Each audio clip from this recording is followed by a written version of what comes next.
Salut à tous, c'est Metal Fury et aujourd'hui on se retrouve pour une nouvelle vidéo dans World of Tank Blitz. Donc aujourd'hui j'ai décidé de vous faire une vidéo sur le Jag 100. Alors oui je sais ça fait beaucoup de vidéos, normalement 3 vidéos c'est ce que je fais en un mois, mais là hier soir j'étais en train de jouer genre tranquille comme ça pour le fun. Et j'ai sorti une énorme game en Jag 100 donc je tenais vraiment à vous la montrer.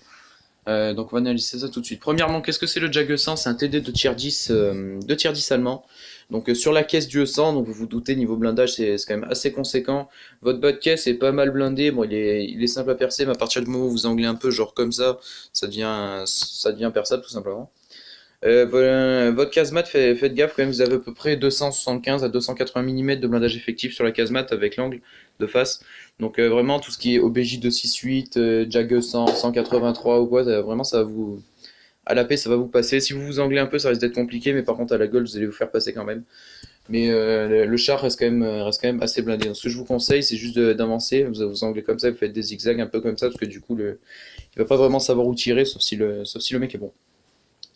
Donc, concernant le replay, la game se situe sur Canal, en bataille impromptue. Donc, on va tout de suite, on va excusez-moi, on va l'analyser, c'est parti. Euh, donc, tout de suite, on voit que le matchmaking est assez équilibré. Il y a deux lourds de chaque côté. Nous, on a 2 mètres, ils ont 1 mètre d'un light et on a 3 TD chacun. Donc, là, je décide d'aller côté médium simplement parce que déjà le côté lourd sur cette map, personnellement, je trouve qu'il sert à rien. Et surtout qu'un Léopard et un T54 sera beaucoup plus avantagé qu'avec un OBJ 140 et un Batchat. Surtout que leur Batchat va rusher débilement. Bref. Donc là, l'OBJ 140 cross, je pense pas qu'il s'attendait à spotter quelqu'un et il se prend une punition du 268, moins 650. Donc d'entrée de game, ça pique pas mal quand même. Et donc moi, je me dirige lentement vers le point que je souhaite atteindre. Tan, tan, tan, tan, tan. Voilà, donc là, ce que je fais, c'est que bon, le bas de chat est spoté à côté de moi, sauf que je regarde, il est derrière l'espèce de petite église, où je sais pas ce que c'est, mais il est derrière. Et là, le VT est spot sur la montagne, donc là, je charge la HE, j'ai vu moins 1046, donc c'est un léger low roll, hein, mais ça pique quand même. La MX 50B se prend une énorme HE, donc je me doute qu'il doit y avoir un mec qui flanque un E100 ou quoi. Et donc là, le gris va faire la bêtise de me rusher. En plus, il m'a raté, j'ai pas trop compris comment. Et moi, j'ai eu un snapshot pour moins 1418. Donc là, par contre, c'est un énorme alpha. Donc ça, une minute de silence pour ce gris 15 parce qu'il a vraiment pris extrêmement cher. Là, je vais pas avoir de chance, je vais bouncer le 100 parce qu'en fait, j'ai tiré dans la partie de la tourelle du 100 qui a le blindage effectif le plus élevé, à savoir le haut. Donc je m'attendais à percer, mais en fait non. Là, ce que je fais, c'est que j'essaye de m'angler un peu vers le haut avec la montagne de façon à éviter que mon bas de caisse soit facile à percer. Le 140 me la met quand même parce qu'il était en dessous de moi. Mais voilà, donc là la game commence déjà très très bien, je suis à plus de 3000 dégâts, le bas de chat va essayer de se barrer, malheureusement je pense qu'il m'avait pas vu, mais ça va tout simplement lui coûter la vie, et je vais le sortir à la HE pour être sûr de pas faire une track ou un truc comme ça. Donc là, j'hésitais à reculer, mais je vois que le 268 rush, donc je vais aller dès le 268. Je vais m'occuper du E100 pendant que le 268 va s'occuper de l'autre côté. Euh, et donc le E100, là, j'essaye de viser. Malheureusement, je le spot pas avec la distance que je suis dans le bush, j'ai aucun angle de vue. Donc j'attends un peu de voir si je me fais pas spot. Je me fais pas spot, donc du coup, je décide de cross. Et là, le buisson s'éclaircit et je vais enfin pouvoir spot le E100. Et là, je lui mets une énorme AP, moins 791 dans le bas de caisse. Donc là tout de suite je mangle, j'essaie de cacher mon bas de caisse. Le 100 ne va pas me tirer dessus, je crois qu'il a bounce le 50B qui est à côté de moi. Et là j'ai pris un énorme tir, non je rigole c'est pas vrai. J'ai pris 10 dégâts du T114 qui campait, vous allez voir que le T114 va bien m'énerver après d'ailleurs. Et donc là j'ai pas tiré, j'aurais dû tirer parce que je l'aurais tué, ça m'aurait fait des dégâts gratuits. Mais malheureusement je pensais qu'en fait il s'était barré en m'ayant vu, mais il a pas fait. Donc là tout de suite je vois un E100 je spot un E100 dans mon cul, donc là je me dis oh danger. Tout de suite je me retourne et je vais lui caler une énorme AP dans le bas de caisse pour un max roll à 1000 dégâts avec la compétence. Donc là je mets le boost de vitesse, faut absolument tuer ce E100 parce que sinon il va nous défoncer. Déjà que notre sang n'a plus que 1000 HP, donc il est pas vraiment en capacité de tanker les shoots. Je sais qu'en m'avançant, je vais pas prendre de tir parce qu'il y a la butte de terre. Hop, voilà. Je sais qu'en m'avançant, je vais pas prendre de tir parce qu'il y avait la butte de terre à côté de moi. Et je sors le sang dans la tourelle pour 700, non, 692 d'alpha. Donc là, tout de suite, je vois que mon sang est un peu en difficulté. Je vais l'aider. Malheureusement, le Veto Franzer 4 va arriver. Ben, il va rusher comme un débile, hein, tout simplement. Donc du coup, je vais pas m'empêcher de le sortir. Et boum, je le sors. Le 4 a pas eu de chance, là il m'a boost le flanc. Je pense que. Parce que je pense qu'il a dû tirer dans le blindage de Kazmat avant pour booster comme ça, sinon j'ai pas compris. Donc là, le E100 qui cale quand même un tir avant de mourir. Bon, ça m'aurait arrangé qu'il cale pas, parce que moi j'aurais pu tuer le E100 et j'aurais fait plus de 9000 dégâts, mais bon, c'est pas grave. Le Gris 15, je savais qu'il était plus dangereux que. Je savais qu'il était plus dangereux que le E100 pour moi, parce qu'il pouvait me circle. Donc ça m'arrange un peu qu'il ait rushé débilement comme ça, et ça me permet de sortir. Donc là, j'essaye de m'angler de façon à ce que le E100 ne me perce pas avec sa dépression de canon.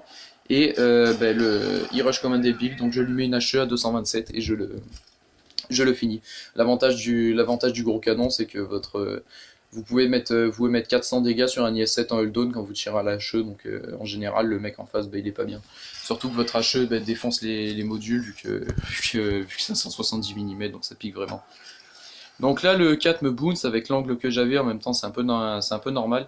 Et là, tout de suite, ce que je vais faire, c'est que je vais analyser, je regarde le gris à côté de moi, donc je me dis tout de suite, je vais me protéger avec la carcasse du gris, je vais protéger mon bas de caisse, et je vais empêcher le 4 de me viser. J'ai pas compris pourquoi je les spot et lui non. Je pense que c'est parce qu'il avait pas de camo et que moi j'en ai un plus le filet de camouflage. Et je lui mets moins 887 dans le flanc, donc ça m'arrange un peu quand même. Le 4 me rate encore, mais de toute façon là, avec l'angle, il m'aurait pas percé. Et donc là, ben, on se retrouve en situation d'un V1. Le 4 a un peu plus de la moitié de sa vie. Je sais que je peux clairement la gagner. Malheureusement, vous allez voir ce que va faire ce 4. Ça m'a vraiment énervé. Je les reporte à la fin. Vraiment, ça m'a vraiment énervé. Surtout que j'aurais pu avoir mon 7ème kill. Et un 7ème kill en tier 10, ben, ça arrive vraiment pas souvent. Donc là, la team adverse, vous voyez ce que je vous disais. La team adverse est en train de me dire que le E4, run.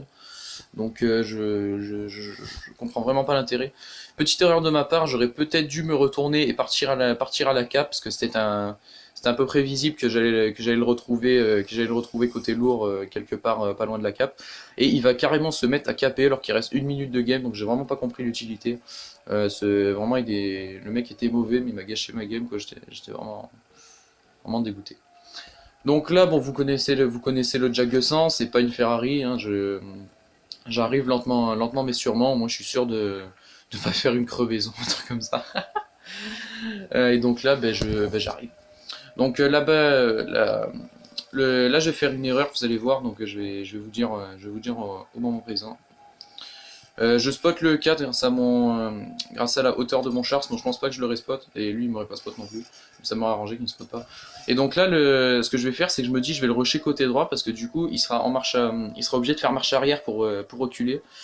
Vu le bot que c'était, je pensais qu'il ferait pas la manip intelligente de changer de côté, mais malheureusement il l'a fait, donc vraiment je suis resté assez surpris vu comme il était nul.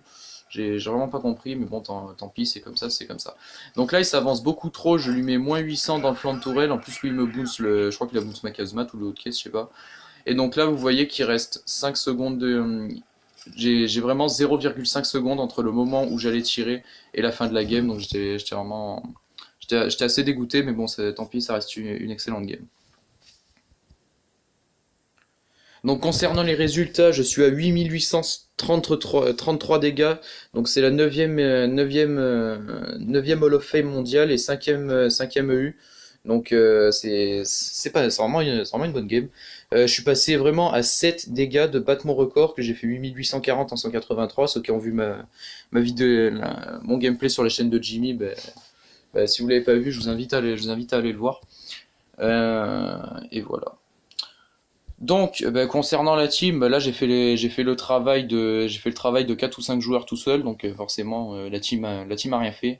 J'ai report le 4 vraiment parce que ça m'a vraiment énervé qu'il me gâche mon 7ème kill comme ça. Je sais que c'est débile, ça sert à rien de le report pour ça et qu'il est mauvais, il est mauvais, mais vraiment j'étais énervé sur le coup, je pense que certains d'entre vous me comprendront.